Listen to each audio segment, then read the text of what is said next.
Hi boys and girls, I am so excited to introduce to you one of my favorite artists, Paul Klee. Paul Klee's artwork is whimsical, colorful, meaningful, and I cannot wait to show you how exciting his artwork is. Paul Klee was born in Switzerland and loved art, music, and cats. Here he is pictured with one of his favorite cats, Fritzy. Even though Paul Klee was born in Switzerland, he grew up in Germany. His father was a music teacher and taught Paul how to play the violin very well. He excelled in music so much that he played in the Bern Orchestra at the age of 11. Paul's mother was also a musician. She was an accomplished singer in Germany.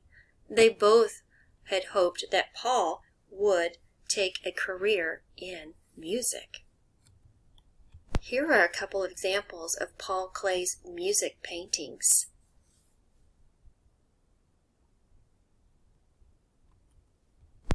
Paul Klee also loved to paint, and it was a difficult decision to choose between music and art. It is said that Paul tried to tie a paintbrush to his violin bow so he could paint while he played music. Thankfully, in the end, Paul chose to become an artist. Here are a couple of examples of Paul Klee's famous artworks. We see lots of shapes, lots of line, and a lot of colors in his work. Funny thing about Paul Klee is that he felt the best artists in the world were 8-year-old children. He loved their expressive lines, their choices of colors, and their really interesting shapes. Here are a couple of examples of Paul Klee's artwork that show us how excited he was to learn from children. He tried really hard to keep the energy going by experimenting with different lines and different shapes and colors. Looking at a Paul Klee painting, sometimes it is difficult to understand what exactly you see. Paul saw the world realistically, but chose to focus on simplified shapes and colors, creating an abstract work of art. Paul wanted his viewers' impression of the artwork to be different and personal, causing meaning to be different among everyone who viewed his art. There's no right or wrong answer when looking at a Paul Klee painting. The reality of his work is that it keeps you guessing. It is what you believe it to be. This painting is called Castle and Sun, and it is one of Paul Klee's most famous paintings. I see so many geometric shapes when I look at this picture. And you might be asking, what exactly are geometric shapes again? Geometric shapes are shapes that have rules. Organic shapes are shapes that do not have rules. Things like in nature are hands, leaves, made-up shapes. Geometric shapes are circles, triangles, squares, rectangles, diamonds, triangles, crescent shapes, star shapes, and ovals.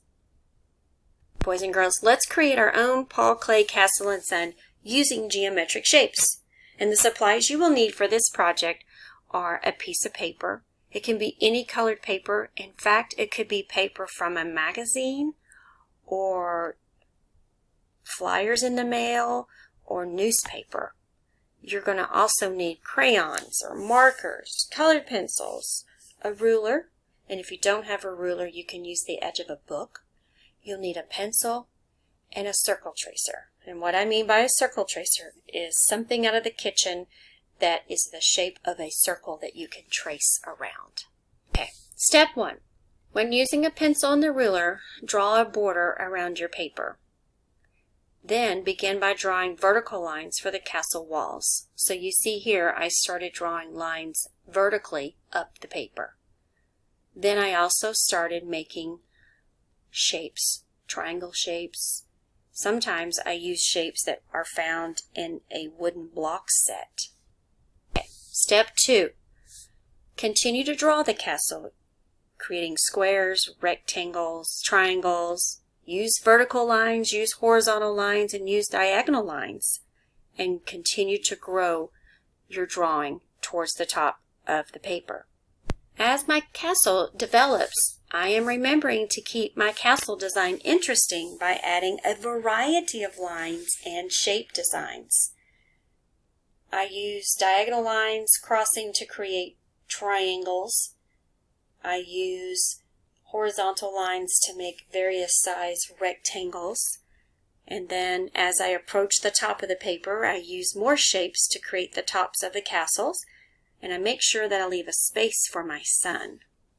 As you see, I have taken my castle to the top of my paper, and I used a lid from the vitamin C jar, and I traced that lid to create my sun. You can use anything around the house that will help you give you a circle shape. When I was finished, I chose a black crayon because black is strong and it helps my drawing have definition and is a really bold color. You could use red or purple or gray, even a dark green or blue. That would be awesome. Then I began to color in some of my shapes using a variety of my colors. Remember, boys and girls, if you do not have crayons, you can do this with markers. If you have paints, paints would be wonderful, especially watercolors. But continue to fill in, making sure that you hide all of Mr. Whitespace and you do not leave any color marks. You want to blend all of your crayon or all of your markers so that it looks neatly filled in. Wow, I finished my picture. And I chose a color that I really had never used in my crayon box before. And I wanted to experiment and see how that would look. And I feel like it looked great. I challenge you to use colors that you wouldn't normally use and branch out and think of some of those earthy colors. I think they work well with the warm and cool colors in the picture. Here are some examples of other students who have created a Paul Klee castle and sun using black paper, white paper with white crayon, and they painted on top to create a wax resist. And I even see some students who have taken a page from an old book and they have drawn and watercolored inside that. Wow, these are some other works that other students have created. Actually, the one on the left is a collage where we used cut paper to create a Paul Klee castle and sun. And the one on the right is using blocks, colored blocks. I think that one turned out really well. Here's a Paul Klee fun fact. Did you know that Paul Klee loved to paint on different materials like fabric, cardboard, and wood? He was always searching for interesting things to paint on, not just your traditional canvas. And Paul Klee fun fact number 2 is that Paul Klee loved cats. His 2 cats were Fritzy and Bimbo, and they went everywhere with him. They stayed with him in his studio. They traveled and followed him around on different shows, and he also created several paintings of his beloved cats. I hope you loved learning about Paul Klee as much as I've enjoyed sharing him with you. If you would like to continue your learning, check out these videos. Artrageous with Nate, what a cool video, and he talks and gives a lot of more information about Paul Klee. Then there's a really fun video called Build a Castle with Paul Klee.